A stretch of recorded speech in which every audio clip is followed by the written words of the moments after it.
এই আলো, এই মেঘ, এই বৃষ্টি এই জন্য কাশ্মীরের নিত্যদিনের সঙ্গী, আর তার জন্য হয়তো বলা হয় পৃথিবীর ভূস্বর্গ কাশ্মীর। কম বেশি প্রতিটা বাংলাদেশি মানুষের কাছে কাশ্মীর যেন এক রোমাঞ্চকর জায়গার নাম। আমরাও তার ব্যতিক্রম নই। তাই তো এই রোমাঞ্চ দেখতে হঠাৎ প্লেনে বা আমার সাথে চলে আসলাম কাশ্মীর।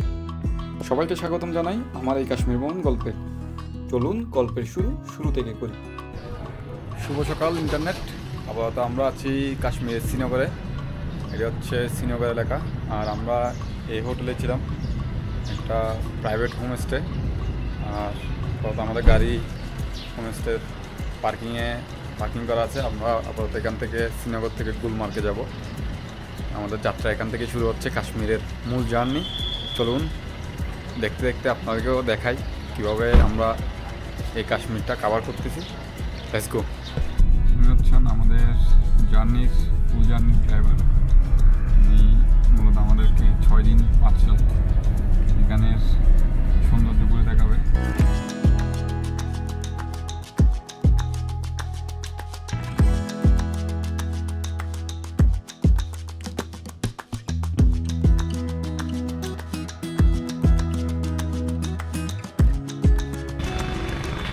আমরা এখানে আপাতত সকালের নাস্তা করব।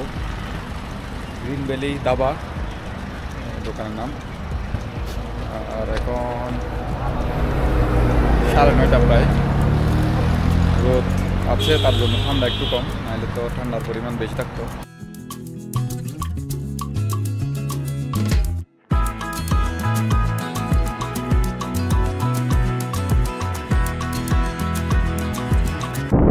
ফাইনালি আমরা গুলমার্গে চলে আসলাম।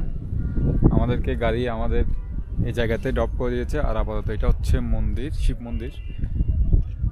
আমার পিছনে ওই দূরে দেখা যাচ্ছে পাহাড়। আর এখন যদি সময় বলি 11টা 7, আমাদেরকে হোটেল থেকে পিক করেছিল 8:30। তো বেশি দূরে না, ধরতে গেলে একটু পাহাড়ি রাস্তা, যার জন্য আঁকা বাঁকা পথ দিয়ে আসতে হয়েছে। আর এখান থেকে আমরা হেঁটে যতটুকু কভার করতে পারি কভার করব, কারণ আমাদের এখানে আসার প্ল্যানিংই ছিল না। প্ল্যানিং ছাড়া এখানে আসলাম। আপাতত গুলমার্গে হাঁটাহাঁটি করতেছি। এ হচ্ছে গুলমার্গের আশেপাশের রাস্তা। সাথে আমার মা আছে। এখানে আমরা যখন অ্যাথলেট, তার কারণে আর গাড়ি বা ঘোড়া নেওয়ার প্রয়োজন হয় নাই বা নিই নাই। ডুমুরে যখন 42 কিলো রান শেষ করতে পেরেছি, তো 10 কিলোমিটার হেঁটে শেষ করা কোনো ব্যাপার না। 10 কিলোমিটার সারাদিন টাইম আছে। 10 কিলোমিটার হেঁটে ঘুরে লাগুক না কত সময় লাগুক। পার্সোনাল গাড়ি আছে বুক করা, তো আমরা পার্কিংয়ে গেলে আবার গাড়ি পাচ্ছি। তো একটা সময় সেভিংয়ের ব্যাপার আর লাগতেছে না, যেটা আমরা হেঁটে ঘুরতে পারতেছি। হেঁটে ঘুরলে সব কিছু দেখতে পারবো, আর গাড়িতে ঘুরলে সব কিছু দেখতে পারতেছি না। ভ্রমণের গতি যত কম, তত আপনার বেশি আশেপাশের ভিউ দেখতে পারবো। এখানে যে ঘরগুলো আছে এগুলোর ভিউ দেখতে পারতেছি গাড়ি থেকে, যেগুলো অনেক কষ্টসাধ্য। তো আমরা একটা ঘরের পাশ দিয়ে রাস্তা দিয়ে ওই পাহাড়ের উপর দিয়ে যাব, বরফের কাছাকাছি। তো মা, আপনার কেমন লাগতেছে? ভালো। আসলে হেঁটে যাওয়াটা ভালো, গেলে অনেক কিছু দেখাশোনার শিকার ব্যাপার আছে। গাড়িতে গেলে তো হুট করে চলে যাওয়া যায় অনেক। আসলে এইসব জায়গা দেখতে পারা আসলে সৌভাগ্যের ব্যাপার। আর এটা সার্থক হয়েছে ফ্যামিলির কারণে, এবং ফ্যামিলিকে নিয়েই এখানে আসলাম ঘুরতে। আমার সাথে মা আছে। বাবা হাঁটাহাঁটি করতে পারতেছে না পায়ে ব্যথার কারণে, যার কারণে গাড়িও নিই নেই। বাবা এখানে পার্কিংয়ে বসাচ্ছে। বা তো রোদের মধ্যে আবার ওয়েদার চেঞ্জ হয়ে গেছে, বৃষ্টি পড়তেছে এখন।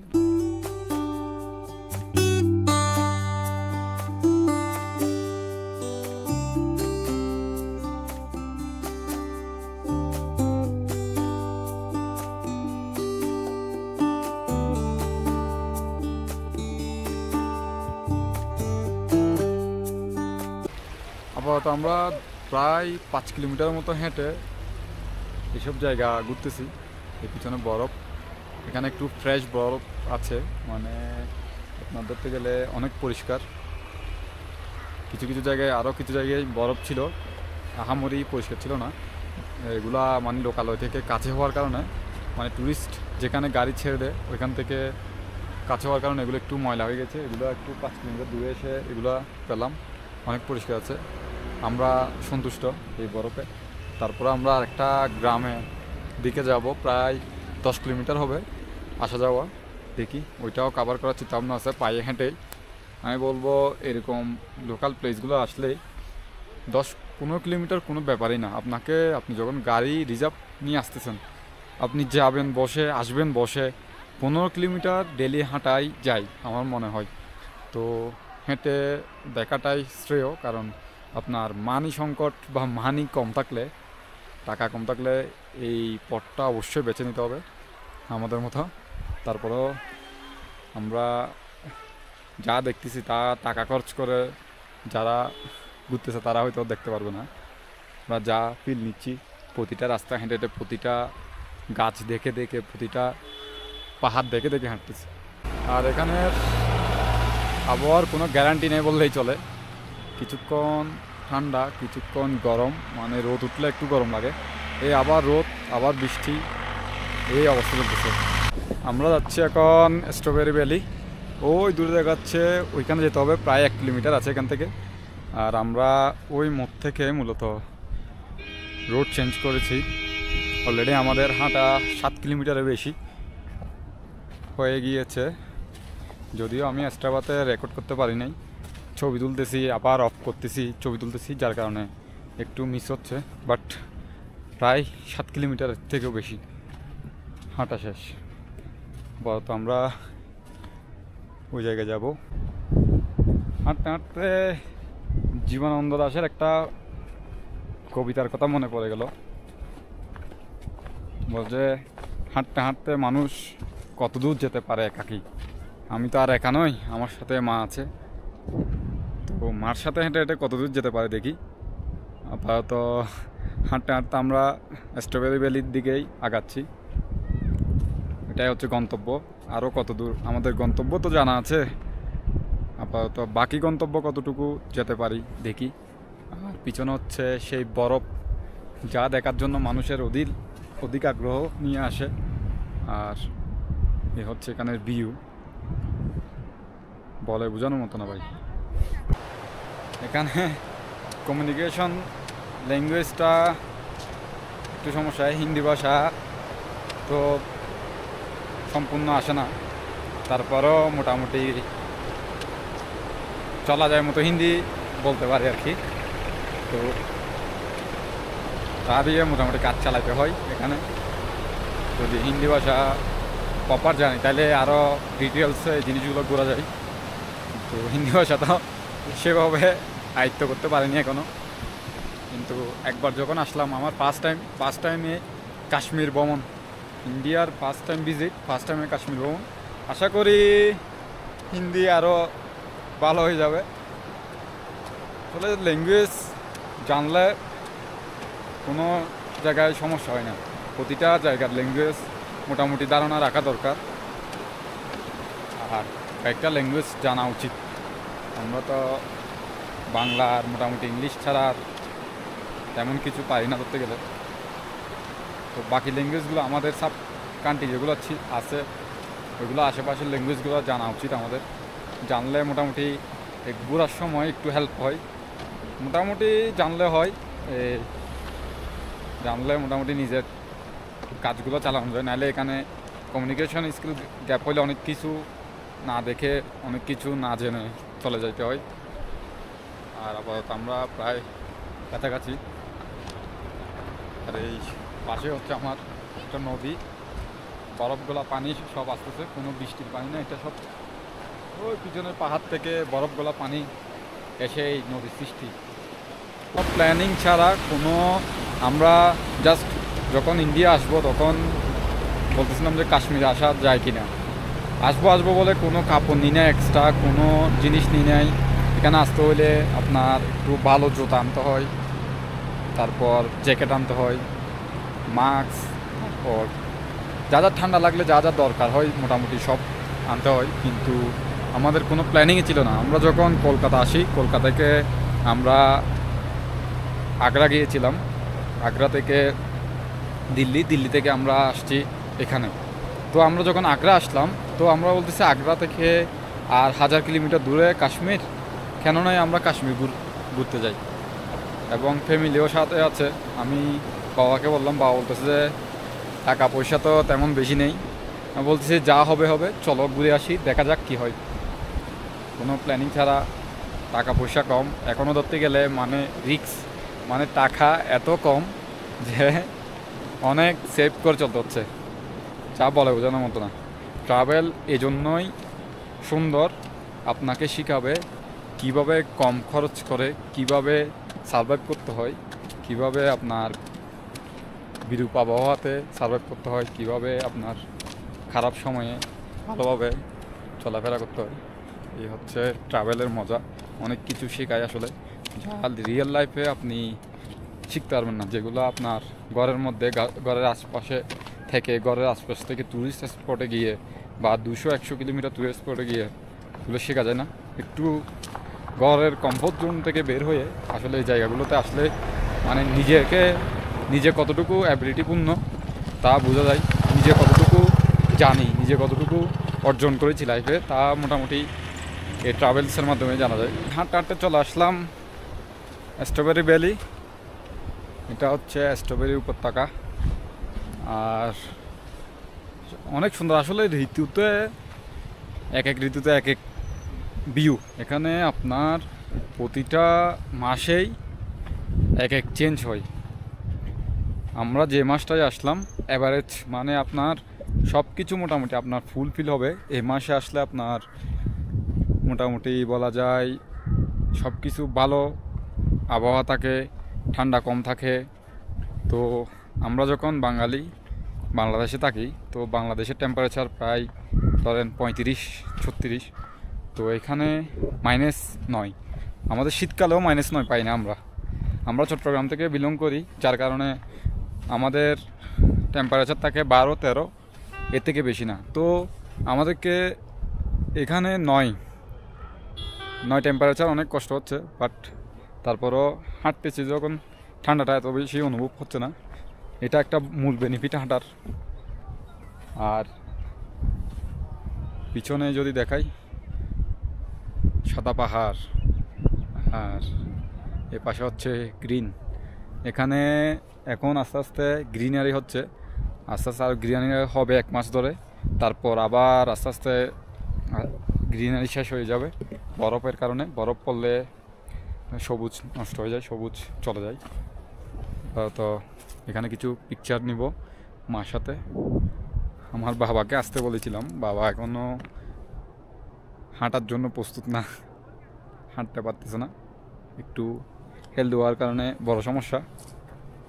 নিজে স্পোর্টসম্যান হয়ে ফ্যামিলিকে স্বাস্থ্যবান করে তুলতে পারছি না, এর থেকে বড় দুঃখ আর বলে বোঝানোর মতো না। কিন্তু মা হচ্ছে আমার পছন্দের পার্সন বলা যায়, এবং একজন স্পোর্টস লাভারও বলা যায়।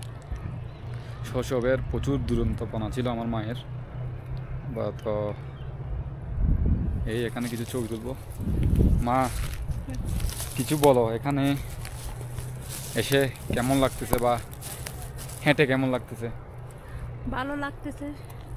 সৃষ্টিকর্তাকে অনেক অনেক ধন্যবাদ, কি দিয়ে জানাবো, শেষ নেই বলার। হৃদয়ের ফুল দিয়ে সৃষ্টিকর্তাকে আমি কৃতজ্ঞতা জানাচ্ছি। এ হচ্ছে আপাতত আমাদের, আসলে বাসায় প্রকাশ করতে পারছি না কতটা ভালো লাগতেছে এখানে এসে। আরও ফ্যামিলির সাথে বা আমার সাথে, যদিও বা প্রচুরভাবে মিস করতেছে আমার 2 ভাইকে, আমার ছোটো ভাই এবং বড় ভাই। আমার আসলে প্ল্যানিংই ছিল না। আমি একজন সাইকেলিস্ট হিসেবে আমার সব জায়গায় সাইকেল নিয়ে ঘোরা বেশি পছন্দ, কারণ সাইকেল হচ্ছে গতি কম বলতে মানে আপনি ভ্রমণের গতি যত কম হবে ততই বেশি আপনি সৌন্দর্য উপভোগ করতে পারবেন। তো আমার এজন্যই ভ্রমণ করতে পছন্দ বাহন হচ্ছে সাইকেল। তো আমার এখানে আসার কোনো প্ল্যানিংই ছিল না।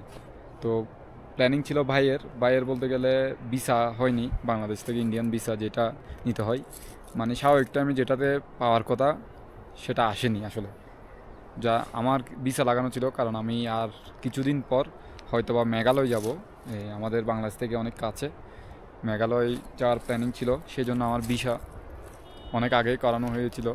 সেই সুবাদে আমার বাবা তো 3 জনের টিকিট অলরেডি বুকিং করে ফেলেছিল কলকাতা দিল্লি পর্যন্ত। তো আরেকজন না গেলে তো এই টাকা প্রায় 8-10 হাজার টাকা চলে যাবে। তো আমাকে বললো তোর ভিসা আছে যখন তুই চল।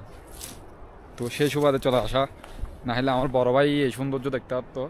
আসলে সৃষ্টিকর্তার কৃপা, যদিও বা খুব বেশি মিস করতেছি, কিন্তু আমি আবার আসবো 5 জন ফ্যামিলি মেম্বারকে নিয়ে। Our hearts beat to the city streets. We began to feel the fire. We rise like tall buildings as the chemicals they take us higher. The night's young, it has just begun as she puts her hand in mine. We wanna chase the night, wanna dance to the light. আপাতত আমরা চলে যাচ্ছি strawberry উপত্যকা থেকে। আসলে এখানের আবহাওয়া প্রচুর ঠান্ডা। আমাদের বাংলাদেশে এই আবহাওয়া শীতকালেও পাওয়া যায় না, যে ঠান্ডা এখানে আছে। আর আমরা এসেছি ধরতে গেলে এখানে গরমকাল, মানে গরম শুরুর দিকে আর কি। তো সেই হিসাবে ধরতে গেলে আমাদের বাংলাদেশ হিসাব করলে অনেক অনেক ঠান্ডা। তো যারা আসবেন চিন্তা করতেছেন কাশ্মীরে, মোটামুটি তারা শীতের কাপড়, ভালো এক জোড়া জুতা, তারপর কিছু প্ল্যানিং। আমরা আসলে সত্যি কথা বলতে পুরা জিরো প্ল্যানিং আসলাম, কোনো প্ল্যানিং ছাড়া হাঁটতে হাঁটতে চলে আসলাম প্রায় 15 কিলোমিটার হেঁটে আবার সেই মূল গন্তব্যে। পিছনে হচ্ছে শিব মন্দির।